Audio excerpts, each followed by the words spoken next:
Okay. So I'll keep it short because I know we've got two things. I'm talking about technology, but as I said down in the main gathering space, I'm going to try to limit myself to open source, and this doesn't necessarily limit the scope of capabilities of technology, but it does limit it to a certain philosophy in the way that we develop technology, in the way that we use technology, in the way that we share, edit, et cetera, et cetera. I'll briefly go through some of the methodologies for development, and that will hopefully help distinguish how open source is different from the ways other sort of mainstream technologies may be developed. As you already know, technology just doesn't come into existence. It needs to be developed and this is by teams of individuals or individuals, and there's a number of different ways. So traditional methods versus open source means, traditional methods, there are developers, there are users. The developers are composed of individuals and or corporations, and the users are can be composed of self-defined communities based upon which kind of technology we're talking about. The developers are producing a product that they would like to share with the communities of users. The communities of users want to use the product, but before that, it needs to pass through the market. And there's a number of ways that this is done. I see this as, generally speaking, the market produces a lack of communication between these two communities. Open source method is different. There are the same groups, there are developers and users, there are individuals, and as developers, there are communities of users, but they are all kind of interchangeable.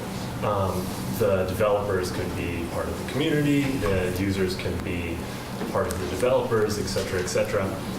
They're all unified by a product. They're all sort of invested in using, invested in distributing, invested in sharing. So they're all working together to see this done. And there's a tremendous amount of communication going on as the product develops. The source in open source comes from a term called source code, which is literally the text inside the technology that tells the technology how to function. The source code is more accessible in software than it is in hardware.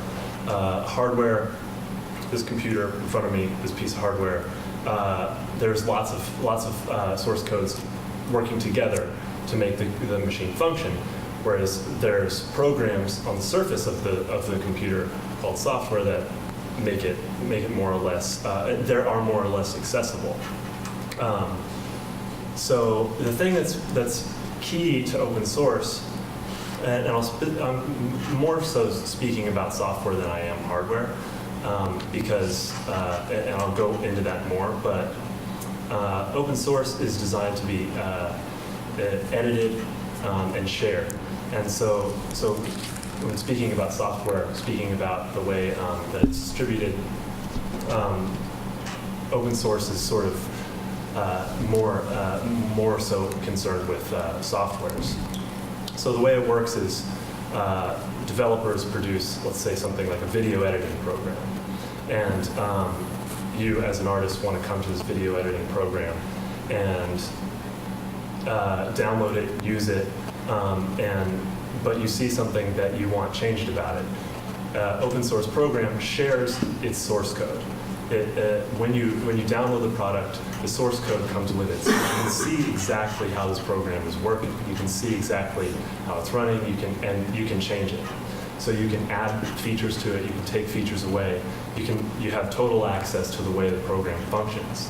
That doesn't necessarily mean you have to change it. You have to be that knowledgeable of the way these things are functioning. But to go sort of, there are plenty of online communities and online networks of communities around these programs that I'm sure all of us are using, at least some of these, that are not necessarily, they're not open source because they don't share their source code, but they share some of the philosophies of open source because there is user-generated content. So a lot of people mistake these programs to be open source, but they are different because they do not allow you to sort of edit the way that they function. You can only ever add content to them, and not necessarily the way that the content is communicating with the users. These are all logos of programs that are considered to be open source. Some of them you may recognize. And so to give you an example of the way one of these works as an open source program is Firefox, an open source online web browser. Some of you, all of you have probably at least used it at one point in time. There are these things called Firefox add-ons. So you can download these extra programs to be installed onto your Firefox web browser that changes the way that you interact with that software. So, for instance, if you want Steve Lambert got brought up in a conversation just a second ago. Steve Lambert is a teacher and colleague at the School of Museum and Fine Arts where I teach, go to school. He developed a program called Ad Blocker, which essentially he saw while he was using Firefox, there were a lot of advertisements. And so he was using this program, and he saw this as problematic or distracting or something along those lines. So he wrote an add-on, because he had the source code to this program. He had an add-on that blocks these advertisements. And he took that one step further and inserted art into where those advertisements were originally placed. So he really was a leader in open source community surrounding Firefox for some time. And there's a number of other programs that this resource introduces you to and sends you to their website.